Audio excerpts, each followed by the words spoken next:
Hey everybody, so today I'm going to show you how to do a loop stitch, and the loop stitch is part of my loop stitch hat pattern that you will find the link to the pattern in the video, and the pattern's on my Etsy shop. If you do have any questions about the pattern, please send me a message on Etsy and I'll be happy to answer them.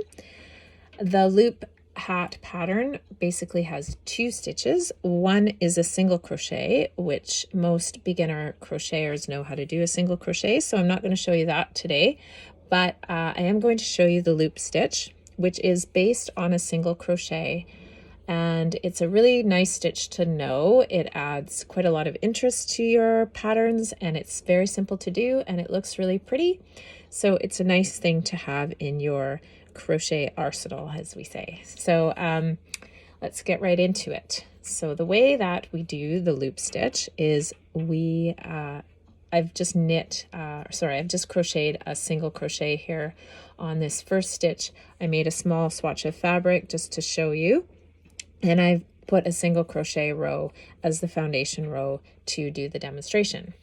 So we're going to take our hook and we're going to put it through the stitch on the row below the working row that you're working on. So you're going to take your crochet hook, put it through your stitch.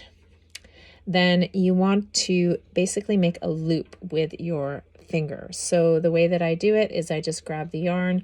I'm holding the working piece between my thumb and my index finger, and then I'm going to just take my index finger and make a loop on my yarn. So basically it looks like that, where I have a loop on my yarn. Then I want to take my hook and I'm going to put it behind the front piece of yarn on that loop, and then I'm going to take my hook and grab onto the back piece of yarn on that hook, or the back piece of yarn on that loop. So basically I've got that underneath, grab onto the piece of yarn with my hook, the back piece of yarn, and I'm going to pull it through the first loop or the first stitch on my hook. So I have two loops on my hook, and then I'm going to pull the working yarn through those two loops, and then I have a loop.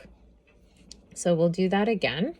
So I'm going to take my hook, I'm going to put it through the stitch, the next stitch, and then I want to take my hook and put it underneath that front piece of yarn there. I'm going to take my hook and pull the back piece of the loop with my hook, back piece of yarn on the loop. I'm going to take that, pull it through the stitch, and then I'm going to take my yarn and pull through those two loops that are left on my hook. Try that one more time. I'm going to stick the hook through the stitch. I'm going to put the hook onto the back piece of yarn facing away from me. I'm going to pull that piece of yarn through the first stitch, and then I'm going to take my working yarn, pull it through those two loops. One loop left on my hook. Take my hook, put it underneath that front yarn, piece of yarn on the loop, take it and grab the back piece of yarn, pull it through, and then pull through the last two on the hook. So that's your loop stitch.